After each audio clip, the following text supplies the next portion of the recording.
নমস্কার, গল্পের গ্রামোফোন চ্যানেলের আরও একটি পর্বে আমি মধুস্নাতা আমার সকল শ্রোতাবৃন্দকে স্বাগত জানাচ্ছি। আজ গল্পের গ্রামোফোন চ্যানেলের নিবেদন শরদিন্দু বন্দ্যোপাধ্যায়ের লেখা গল্প পতিতার পত্র। গল্পটি শুনুন। আশা করছি এই গল্পটি আপনাদের ভালো লাগবে। আর যদি ভালো লাগে তাহলে ছোট্ট একটি অনুরোধ, আপনারা আমার এই চ্যানেলটিকে লাইক, শেয়ার এবং সাবস্ক্রাইব করে নেবেন। শুরু করছি আজকের গল্প পাঠ। সুলোচনার নাম ভদ্র সমাজে পরিচিত হইবার কথা নয়, তবে ভদ্র সমাজে থাকিয়াও যাহারা সন্ধ্যার অন্ধকারে গা ঢাকিয়া সন্দেহজনক গলি খুঁজিতে বিচরণ করেন, তাহারা অবশ্যই তাহার নাম জানেন। আর জানি আমি ডাক্তার। সুলোচনার মৃত্যুকালে তাহার চিকিৎসক ছিলাম। কঠিন ব্যাধিতে কয়েক মাস ভুগিয়া তাহার মৃত্যু হয়। মৃত্যুর সময় তাহার বয়স ৩৮ কি ৩৯ হইয়াছিল। মৃত্যুর কয়েকদিন পূর্বে সে একটি পুরু খাম আমার হাতে দিয়া বলিয়াছিল, ডাক্তারবাবু, আমার সময় ঘনিয়ে আসছে, আর বড় জোর ২-৪ দিন, এটা রাখুন, আমার মৃত্যুর পর খুলে পড়বেন। খামের মধ্যে একটি উইল ও একটি দীর্ঘ চিঠি ছিল। উইলে সুলোচনা আমাকে তাহার যথাসর্বস্ব, আন্দাজ ৩০,০০০ টাকা নিঃশর্তে দান করিয়াছে। চিঠিখানা তাহার আত্মকথা। এদেশে পতিতার আত্মকথা জাতীয় যেসব লেখা বাহির হইয়াছে, ইহা সে ধরনের নয়। মানুষের জীবনধারা কোন বিচিত্র পথে কোথায় গিয়া উপস্থিত হয়, এই কাহিনী তাহারই একটি উদাহরণ। নোংরামিও ইহাতে কিছু নাই, তাই নির্ভয়ে ছাপিতে দিলাম। ডাক্তারবাবু, জীবনে আমি অনেক পুরুষের সংসর্গে এসেছি। সবাই মন্দ লোক নয়, অনেকে দোষে গুণে সাধারণ মানুষ। ২-১ জন সত্যিকার সজ্জন ব্যক্তিও দেখেছি। আপনি ডাক্তার, এতে আশ্চর্য হবেন না। কোনো মানুষই নিখুঁত নয়। সত্যিকার সাধু সজ্জন ব্যক্তিরও দোষ দুর্বলতা থাকে। আপনি যেদিন প্রথম আমার চিকিৎসা করতে আসেন, সেদিন আপনাকে দেখে আশ্চর্য হয়ে গিয়েছিলুম। যেমন রুক্ষ চেহারা, তেমনি কঠিন ব্যবহার। আপনি কি করে এত বড় ডাক্তার হলেন ভেবে অবাক হলুম। এখন জানি আপনার কঠিনতার আড়ালে একটি করুণ সদয় হৃদয় আছে, আর আছে রোগ সারাবার অসামান্য ক্ষমতা। আমার রোগ আপনি সারাতে পারেননি, সে দোষ আপনার নয়।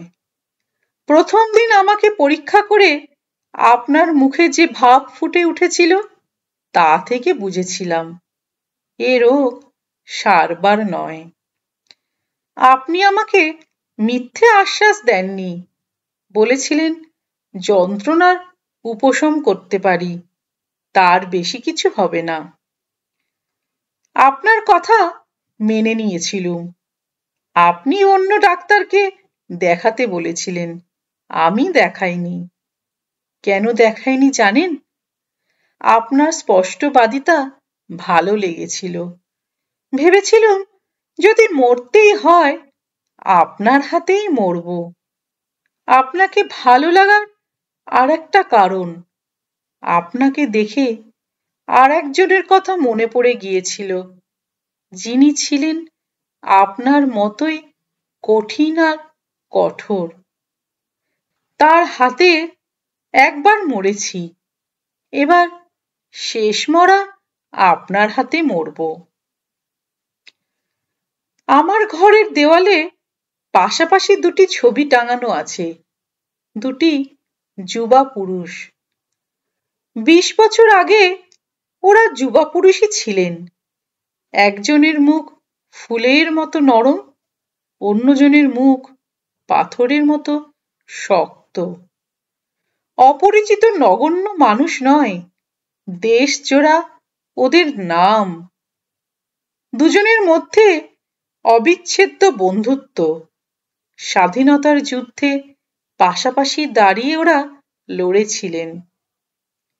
যেদিন প্রথম আপনার দৃষ্টি ওই ছবি দুটির উপর পড়ল, সেদিন আমি ভুরু তুলে আপনার পানে চেয়েছিলেন। আপনার ভুরু তোলা প্রশ্নের জবাব তখন দিইনি, আজ এই চিঠিতে জবাব দিচ্ছি। চিঠি পড়লেই বুঝতে পারবেন আমার এই পাপ জীবনের সঙ্গে ওই দুটি মহাপ্রাণ দেশনেতার কি সম্বন্ধ। মরবার আগে আমি আমার জীবনের কাহিনী একজন কাউকে শুনিয়ে যেতে চাই। অন্য কাউকে শোনাতে গেলে সে মুখ বেঁকিয়ে হাসবে, হয়তো ওদের দুজনের নামে মিথ্যে রটনা করবে। কিন্তু আপনি তা করবেন না, আপনি বুঝবেন। ওই বোঝাটুকুই আমার দরকার। আমি ভদ্র ঘরের মেয়ে, বেশ্যার ঘরে আমার জন্ম নয়। বাবা ছিলেন বাংলাদেশের পশ্চিম সীমানায় এক শহরের উকিল। শুধু উকিল নয়, একজন স্থানীয় জননায়ক। রাজনৈতিক আন্দোলনে তিনি প্রাণ মন ঢেলে দিয়েছিলেন। ওকালতি করার সময় পেতেন না, তাই আর্থিক অবস্থা তেমন ভালো ছিল না, কিন্তু সুনাম ছিল দেশ জোড়া। বাবা অনেকদিন হলো মারা গেছেন, কিন্তু জেলার লোক তার নাম এখনো ভোলেনি। আমি স্কুলে লেখাপড়া শিখিয়েছিলাম, কলেজে পড়িনি। বাড়িতে সৎ মা ছিলেন, তিনি আমাকে সহ্য করতে পারতেন না। তার নিজের সন্তান ছিল না বলেই বোধহয় আমার ওপর প্রচণ্ড আক্রোশ ছিল। বাবা আমাকে স্নেহ করতেন, আমি তার একমাত্র সন্তান।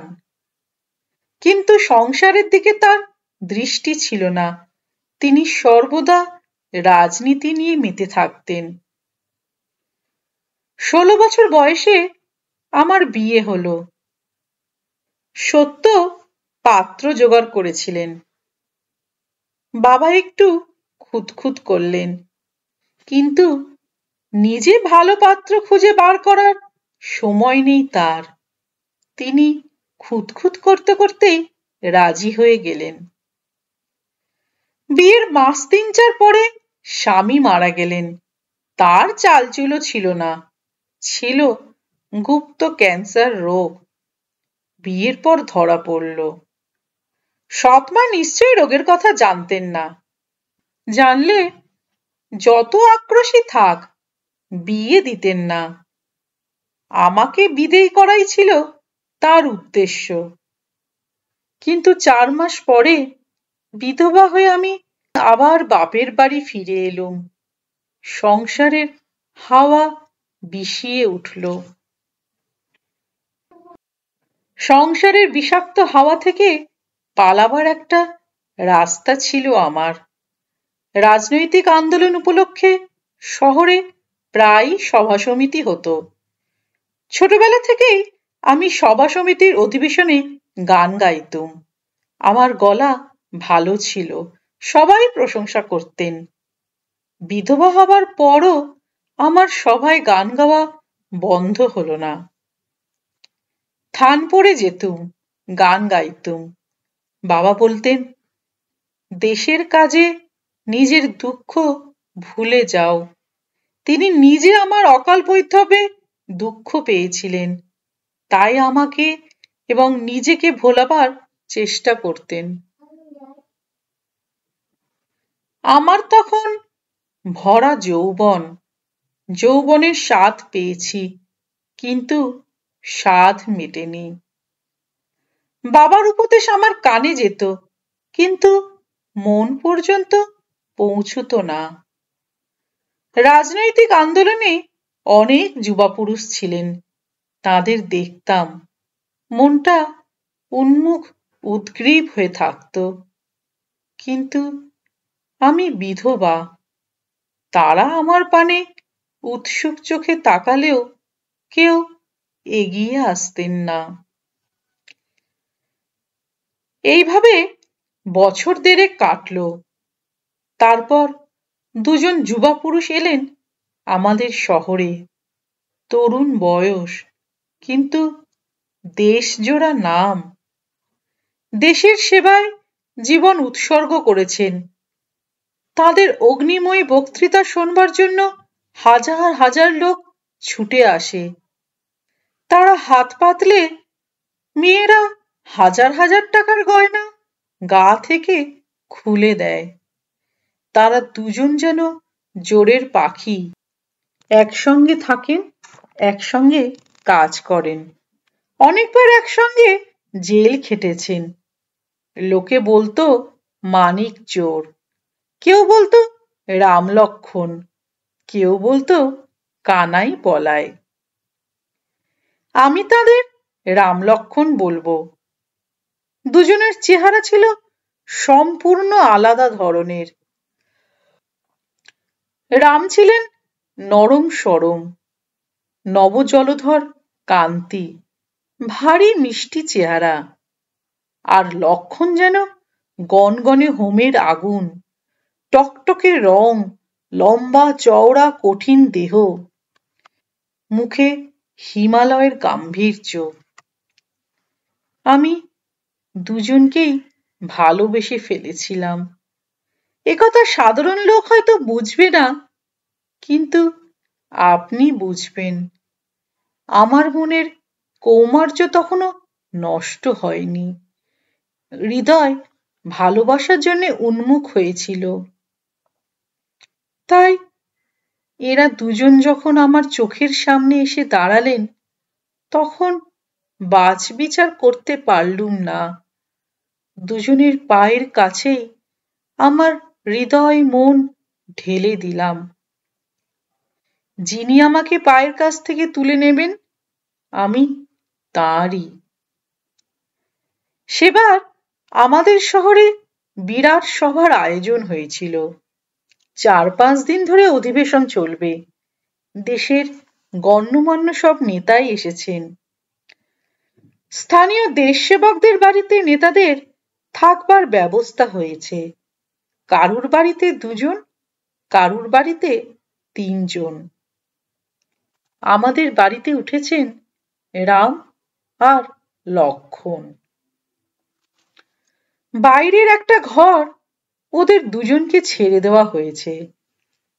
আমি যেন স্বর্গ হাতে পেয়েছি, সারাক্ষণ তাদের সেবা করছি। আমার সৎমা ছিলেন গোড়া প্রকৃতির মানুষ, পর্দার আড়াল ছাড়েননি। স্বাধীনতা আন্দোলনও বেশি সহানুভূতি ছিল না।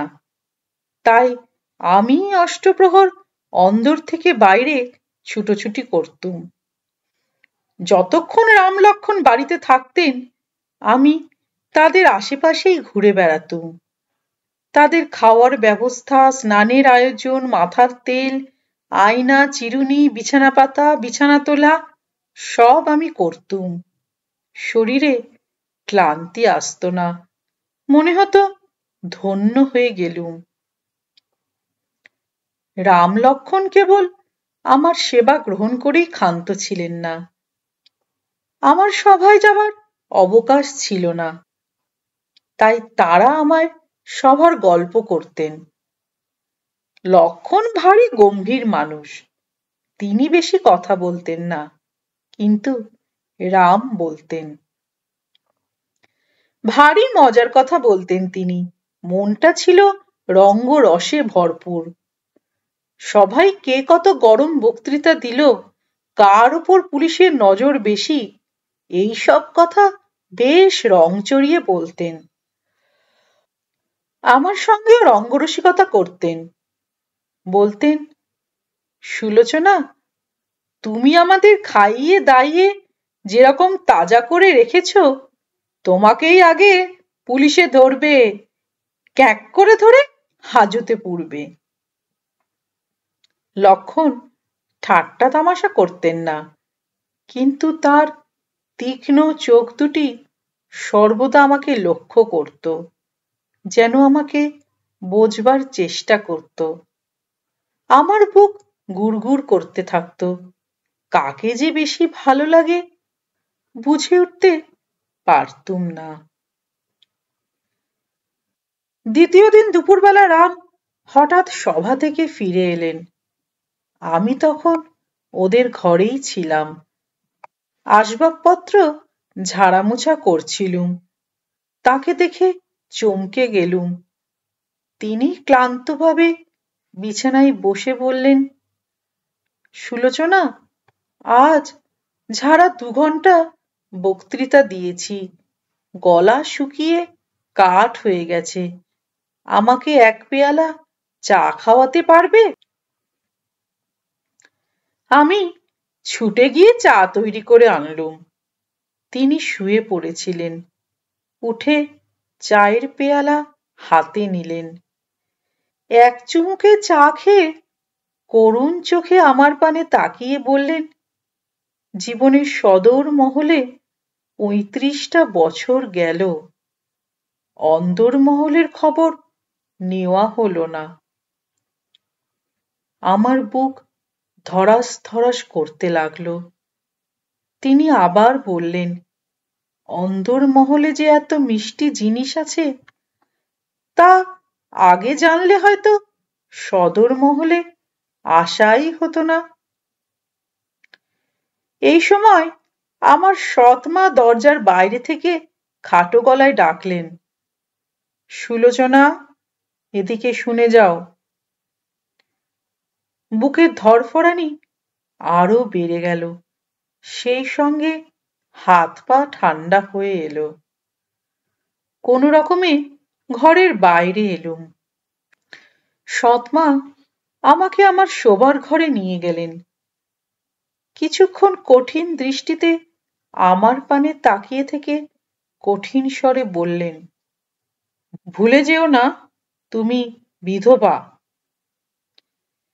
এইটুকু বলে তিনি চলে গেলেন। আমি বিছানায় মুখ গুজে শুয়ে পড়লাম।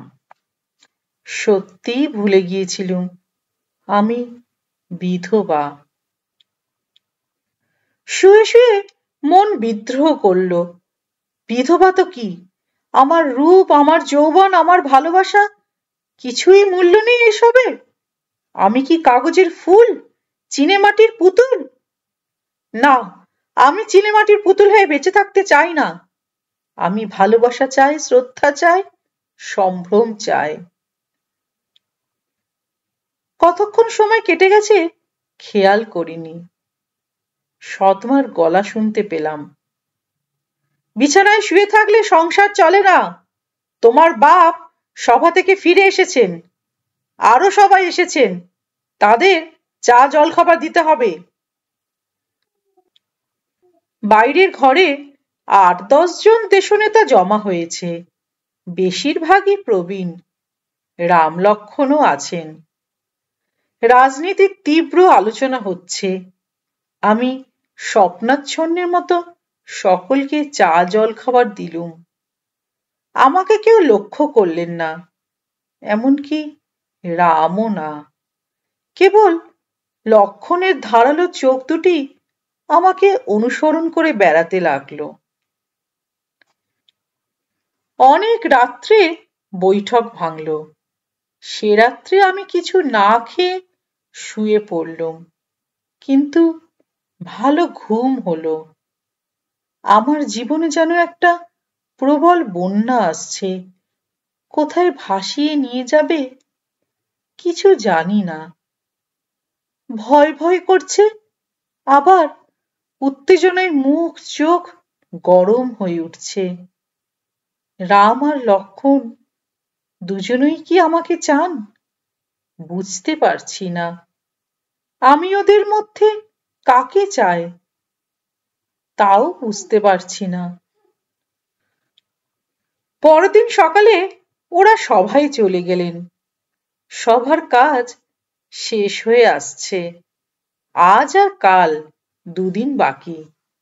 তারপর সবাই চলে যাবেন। আর আমি?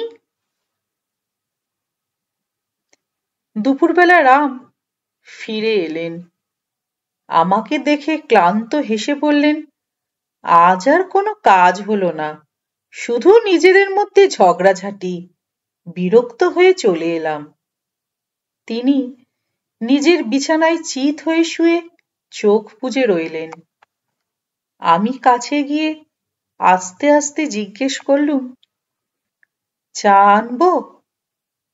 তিনি চোখ খুলে একটু হাসলেন। না, দরকার নেই। তুমি বরং আমার মাথায় একটু হাত বুলিয়ে দাও। ডাক্তারবাবু, মানুষের দেহ মনের সব খবরই আপনি জানেন, তাই আমার তখনকার দেহ মনের কথা বিস্তারিতভাবে লিখে আপনার ধৈর্যের ওপর জুলুম করব না। পরপুরুষের অঙ্গস্পর্শ সম্বন্ধে হিন্দু মেয়ের মনে তীক্ষ্ণ সচেতনতা আছে, আপনি জানেন।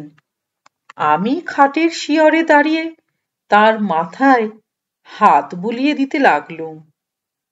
ঘন কোঁকড়া চুল, সিঁথি নেই, কেবল কপাল থেকে পিছন দিকে বুরুশ করা। তিনি ঘুমিয়ে পড়লেন না, মাঝে মাঝে চোখ খুলে আমার পানে তাকাতে লাগলেন। তারপর হঠাৎ বিছানায় উঠে বসে কতকটা বক্তৃতার ভঙ্গিতে বলে উঠলেন, আমাদের সমাজে বিধবার এত অমর্যাদা কেন? কি অপরাধ বিধবার? স্বামী মরে গেলেই স্ত্রীর জীবন শেষ হয়ে যাবে কেন? তার কি স্বতন্ত্র সত্তা নেই? আমাদের সমাজ নিষ্ঠুর, স্ত্রী জাতির প্রতি দয়া মায়া নেই। একটু ছুতো পেলেই তাদের দূরে সরিয়ে রাখতে চায়। অন্য সভ্য সমাজে কিন্তু এরকম নেই। বিধবা হবার দোষে কোনো মেয়ের জাত যায় না। আমি সমস্ত শরীর শক্ত করে শুনছি। এমন সময় লক্ষণ ঘরে ঢুকলেন। তার মুখ অন্ধকার, চোয়ালের হাড় লোহার মতো শক্ত হয়ে উঠেছে। তিনি রামের পানে একবার তাকালেন, তারপর আমার দিকে চোখ ফিরিয়ে মুখে একটু হাসি আনবার চেষ্টা করে বললেন, আমার জন্যে এক পেয়ালা চা আনতে পারবে? আমি চোরের মতো পালিয়ে গেলুম ঘর থেকে। 15 মিনিট পরে 2 পেয়ালা চা নিয়ে ফিরে এসে দেখলুম ঘরের দরজা বন্ধ। ভিতর থেকে দুজনের চাপা গলার আওয়াজ আসছে। চাপা গলা হলেও আওয়াজ নরম নয়, করাতের শব্দের মতো কর্কশ। এদের মধ্যে চাপা গলায় বচসা হচ্ছে। কথা সব বোঝা যাচ্ছে না। একবার মনে হলো লক্ষণ বলছেন, তুমি কোন পথে যাচ্ছ? দৌড়ে টোকা দিতে সাহস হলো না। চায়ের পেয়ালা নিয়ে ফিরে এলুম। রান্নাঘরে একলা বসে থরথর করে কাঁপতে লাগলুম। কি হচ্ছে কিছু বুঝতে পারছি না। আমার জন্যে কি দুই বন্ধুর মধ্যে? তবে কি ওরা দুজনেই আমাকে চান? সন্ধ্যার পর আজও বৈঠক বসলো। খুব তর্কাতর্কি হলো। রাম আর লক্ষণ কিন্তু ঘরের দুই কোণে গম্ভীর মুখে বসে রইলেন, আলোচনায় যোগ দিলেন না। কেবল আমি যখন সকলকে চা দেবার জন্য ঘরে এলুম, তাদের চোখ আমার পিছনে ঘুরে বেড়াতে লাগলো। রাত্রি 9টা আন্দাজ। বৈঠক ভাঙল। সকলে উঠলেন। বাবা আর রাম অভ্যাগতদের সঙ্গে কথা কইতে কইতে রাস্তা পর্যন্ত এগিয়ে গেলেন। বাড়ির সদরে লক্ষণ আর আমি দাঁড়িয়ে রইলুম। হঠাৎ লক্ষণ আমার হাত চেপে ধরলেন। আমি চমকে প্রায় চিৎকার করে উঠেছিলুম, কিন্তু তিনি আমার কানের কাছে মুখ এনে গাঢ়স্বরে বললেন, সুলোচনা, তোমার সঙ্গে আমার গোপনীয় কথা আছে, কিন্তু এখন নয়। কাল আমাদের সভার অধিবেশন শেষ হবে, তারপর বলবো। তুমি তৈরি থেকো। যাও, এখন ভেতরে যাও, কাউকে কিছু বলো না। আমার মাথাটা বনবন করে ঘুরে উঠল। অন্ধের মতো হাতড়াতে হাতড়াতে বাড়ির মধ্যে গেলুম। সারা রাত জেগে শুধু ভাবলুম, কি কথা বলবেন আমাকে, কিসের জন্য তৈরি থাকবো। পরদিন সকাল থেকে হৈ হৈ লেগে গেল। আজ সভার শেষ অধিবেশন। এলোমেলো নানা কাজ হবে। তার উপর গুজব রটে গেছে যে কয়েকজন নেতাকে পুলিশ অ্যারেস্ট করবে। ভোর থেকে বাড়িতে মানুষের যাতায়াত শুরু হয়েছে। বাবা চা খেয়ে রামলক্ষণকে নিয়ে সভায় চলে গেলেন। আমাকে বলে গেলেন, তুমিও এসো, সভায় বন্দে মাতরম গাইবে। সেদিন বন্দে মাতরম গাওয়া কিন্তু আমার হলো না। সভায় উপস্থিত হয়ে দেখলুম চারিদিকে পুলিশ গিজগিজ করছে। জনতা মুহুর্মুহু চিৎকার করছে, ইনকলাব জিন্দাবাদ, বন্দে মাতরম। 3-4 জন বড় বড় নেতা গ্রেপ্তার হয়েছেন। তার মধ্যে রাম একজন, লক্ষণ গ্রেপ্তার হননি। আমি যখন উপস্থিত হলুম, তখন পুলিশ বন্দীদের নিয়ে মোটরে তোলবার উপক্রম করছে। বন্দীদের সকলের মুখে উদ্দীপ্ত হাসি।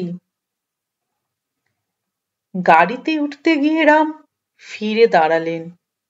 জনতার মধ্যে চারিদিকে চোখ ফেরালেন, যেন কাউকে খুঁজছেন।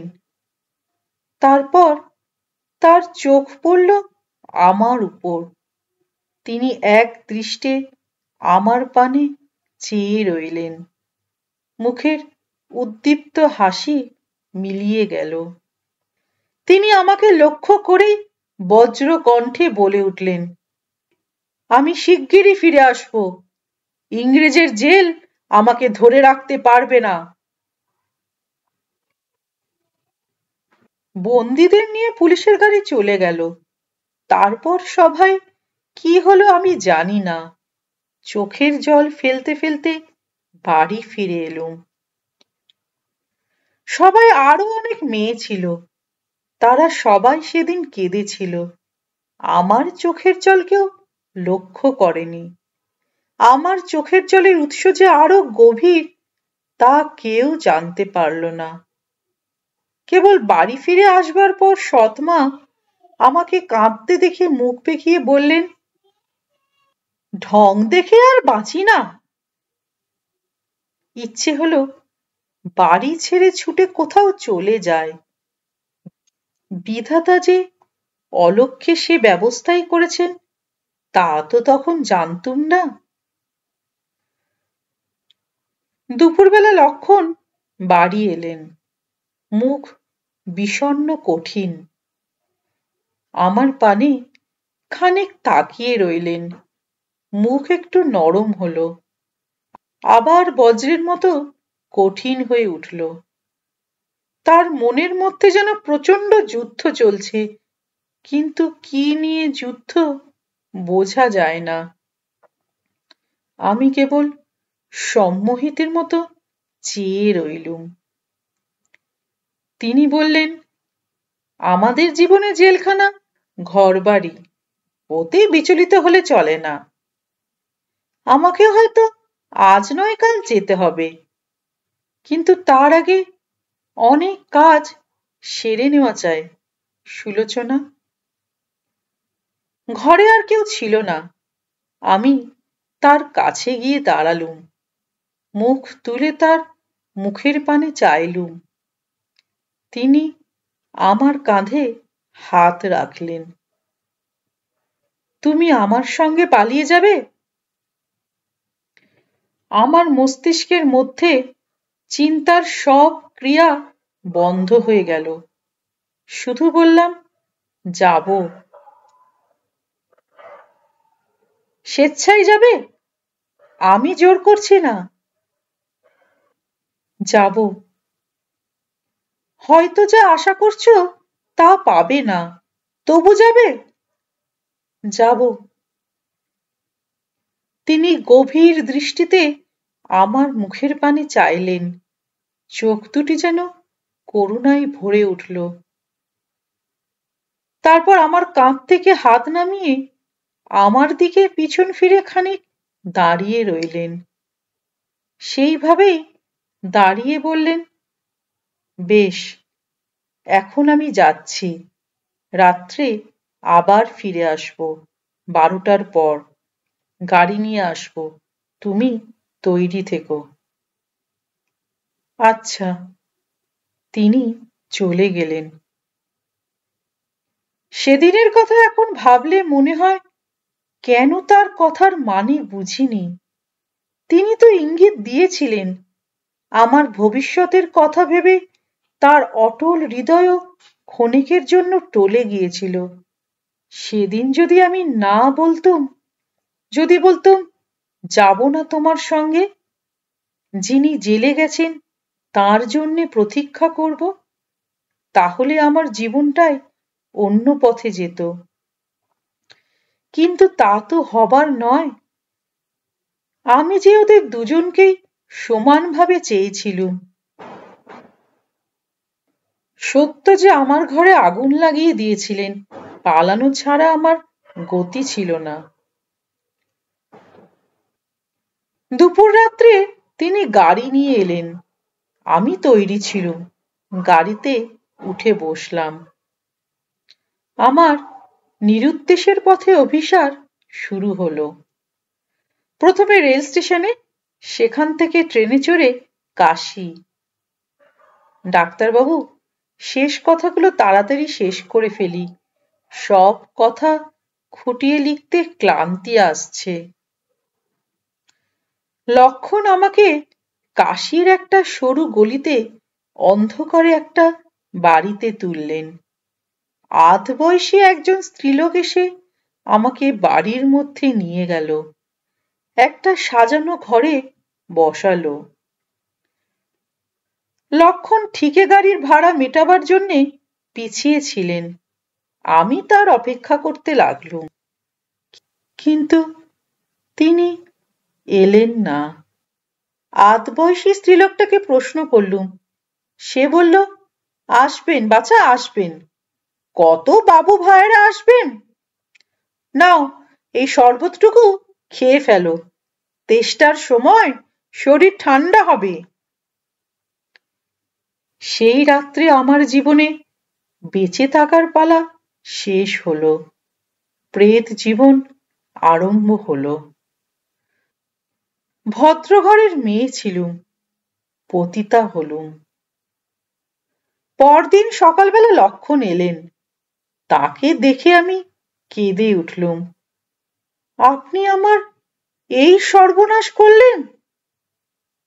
তিনি নীরস নিষ্প্রাণ কণ্ঠে বললেন, আমি তোমার যে সর্বনাশ করেছি তার জন্যে ভগবান আমাকে শাস্তি দেবেন, কিন্তু আমার বন্ধুকে বাঁচাবার অন্য কোনো উপায় ছিল না। কিন্তু আমি কি অপরাধ করেছিলুম? অপরাধ কেউ করেনি। তুমি আমার বন্ধুকে চেনো না, আমি তাকে চিনি। তার মন তোমার দিকে ঝুঁকেছিল। আমি যদি তোমাকে চিরদিনের জন্য তার সামনে থেকে সরিয়ে না দিতাম, সে হয়তো তোমাকে বিয়ে করত। তাতে কি এত ক্ষতি হতো? ক্ষতি হতো, তার সর্বনাশ হতো, দেশের সর্বনাশ হতো। তাকে আমি জানি। তার মন একবার যেদিকে ঝুঁকবে, সেদিক থেকে আর তাকে নড়ানো যাবে না। তার মনে প্রচণ্ড শক্তি আছে, কিন্তু সেই শক্তিকে 5 ভাগ করে 5 দিকে চালাবার ক্ষমতা তার নেই। সে যদি তোমাকে বিয়ে করত, তাহলে দেশের কাজ আর করত না, তোমাকে নিয়েই মেতে থাকত। কিন্তু আমার কি হবে? দেশের জন্যে অনেকে আত্মবলি দিয়েছে, যথা সর্বস্ব খুইয়েছে, প্রাণ পর্যন্ত দিয়েছে। আমি আজ এই মহাপাতক করলাম। কিসের কি ফল হবে জানি না। নিজের বুদ্ধি বিবেচনা অনুযায়ী কাজ করে যাচ্ছি। আমার বন্ধু যখন জেল থেকে বেরিয়ে তোমাকে খুঁজতে আসবে, তখন তোমাকে পাবে না।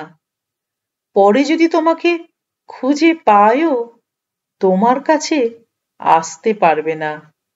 এই ভরসায় এত বড় পাপ করেছি। চললাম, আর দেখা হবে না। তিনি চলে গেলেন। তারপর 20 বছর কেটে গেছে। সেদিন আমার যে জীবন আরম্ভ হয়েছিল, তাও শেষ হয়ে আসছে। আমার ঘরের দেওয়ালে যে দুটি ছবি দেখে আপনি ভুরু তুলেছিলেন, তার মানে বোধহয় এখন বুঝতে পারছেন। ভারত আজ স্বাধীন হয়েছে। ওরা দুজন ভারতের ভাগ্য বিধাতা। ওদের নাম জানে না এমন মানুষ পৃথিবীতে নেই। ওদের আমি আর দেখিনি, কেবল ছবি টাঙিয়ে রেখেছি নিজের ঘরে। মাঝে মাঝে ভাবি, আমার কথা কি ওদের মনে পড়ে? দেশের কল্যাণে যিনি আমাকে নরকের মুখে ঠেলে দিয়েছিলেন, আমার কথা মনে পড়লে তার মন কি বেদনায় টনটন করে ওঠে? কিন্তু আমার কারোর বিরুদ্ধে নালিশ নেই। সবই আমার ভাগ্য, আমার জন্মান্তরের কর্মফল। তবু মনে প্রশ্ন জাগে, আমার সর্বনাশ না হলে কি ভারতবর্ষ স্বাধীন হতো না? এবার শেষ করি।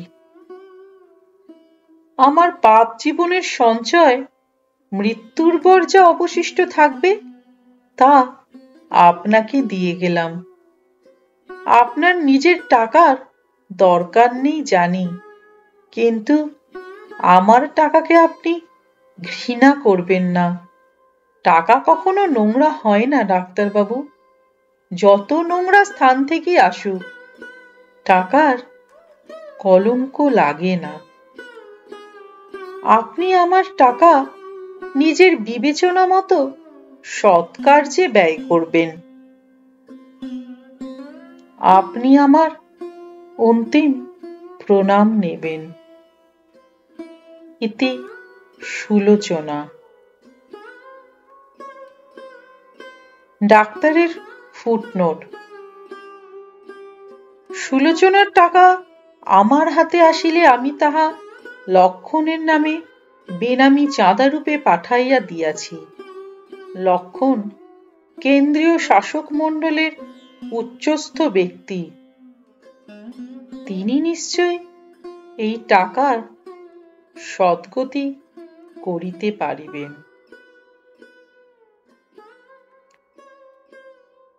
গল্পটি এখানেই শেষ হলো। খুব শীঘ্রই আমি হাজির হব আরেকটি সুন্দর গল্প নিয়ে গল্পের গ্রামোফোন চ্যানেলের পরবর্তী পর্বে। সকলে ভালো থাকবেন, সুস্থ থাকবেন। নমস্কার।